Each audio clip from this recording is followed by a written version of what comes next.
Thank you, Mr. Chair. I just had another question pop into my head, but I'll focus. It's very specifically related to women, peace and security and Ambassador O'Neill and her office. And as I know, it's a fairly recent office, and as she was appointed for a second term, it's been about where that office goes to, sort of the permanent funding that will be attached to it. So it's kind of a two-part question. The first question definitely relates to what is your vision in terms of this evolution of keeping that office as a permanent structure, regardless of where governments sit on timelines. And then the second piece is going to link into, well, Canadian Action Plan on WPS number 3. Where are we with that? And then it actually ties into your Future of Diplomacy update. How do you see, because Canada really is a leader in women, peace and security, as you're moving forward into people, policy, presence, how will that be better integrated into your foreign service in terms of representation? Thank you. Thank you.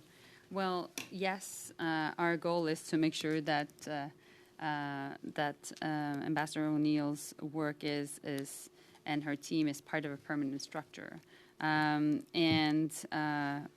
we are also always working on bettering our feminist foreign policy. Now, when it comes to linking it to the future of diplomacy, I've talked about a culture of prioritization. The question of the feminist agenda and women, peace, and security is part of these priorities. So in that sense, we want to make sure that we continue to show leadership on this issue. I think also that we want to make sure that we increase how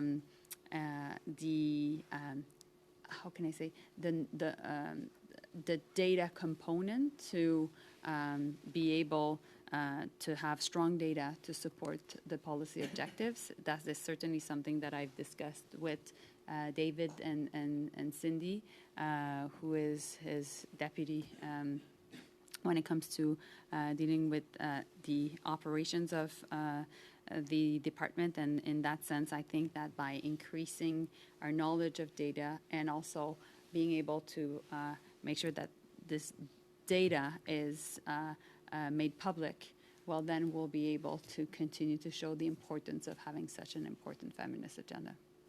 Thank you.